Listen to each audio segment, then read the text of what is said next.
In a time when the gods lived in communion with mortals, and the winds blew through the pyramids of sand, Egypt was ruled by Osiris, the god of life and agriculture.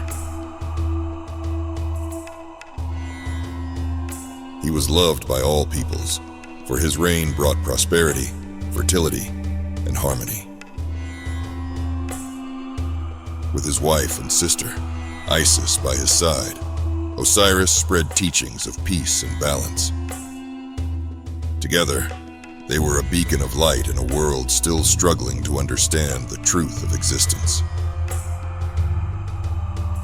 The brilliance of Osiris, however, awakened envy and desire in the heart of his brother, Set, the god of chaos and destruction. Knowing he could not defeat Osiris by force, he devised a wicked plot to destroy the god of life. At a grand banquet where the gods had gathered to celebrate the abundance of the harvest, Set revealed a beautiful wooden chest, crafted to fit Osiris's body exactly. He presented it with a cold smile, declaring that whoever fit perfectly inside it would have the right to rule Egypt forever. Being tall and large in stature, Osiris was intrigued and lay down in the chest to try it. At once, Set and his followers closed the lid, nailed it shut, and sealed it with lead, trapping the god of life inside. Immobilized, Osiris was cast into the sea, carried away by the waters, while Set seized the throne and plunged Egypt into the darkness of chaos. Set's reign brought desolation to the world. Crops withered, the skies darkened, and the land dried up. The people cried out for Osiris, but he was thought to be lost forever in the abyss of the waters, or so Set believed. Isis, the wise and tireless wife of Osiris, refused to accept the death of her beloved.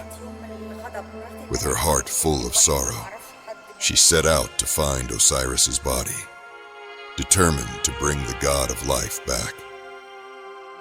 Her search led her through deserts and silent mountains, across unknown lands and immense dangers.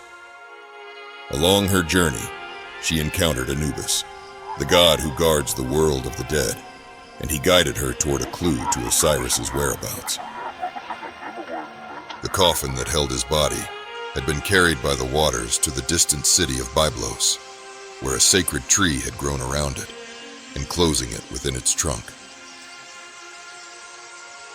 This tree was later cut down and turned into a majestic column in the palace of the local king.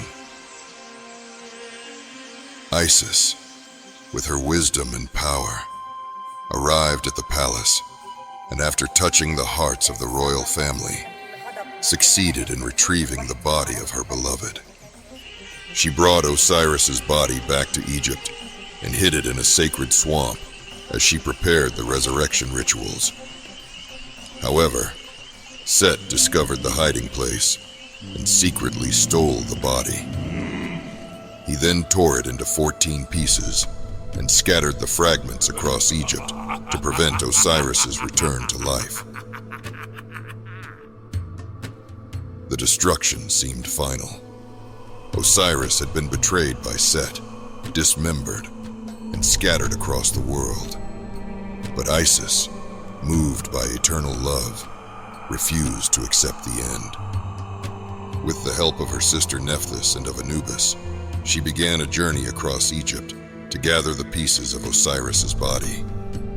They found parts hidden among the reeds of the Nile, others buried beneath the desert sands, and some nestled in the trunk of a sacred tree. Each fragment was retrieved with care through chants, tears, and ancient rituals. Once the body was complete, Isis used her magical wisdom to restore it. But this was not a full resurrection. Osiris would not return to earthly life. Instead, he was reborn in the invisible world, becoming the lord of the realm of the dead, guardian of eternal rebirth.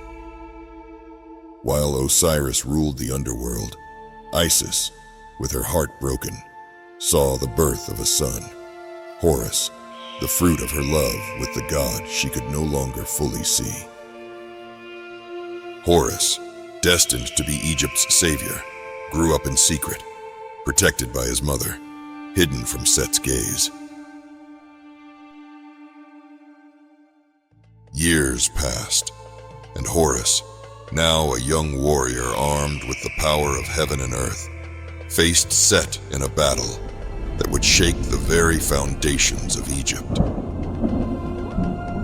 The clash between Horus and Set was legendary. The god of chaos, with his destructive powers, faced Horus in a series of trials.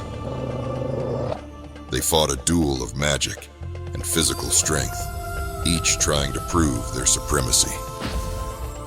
During the battle, Set blinded Horus, but the young god did not yield.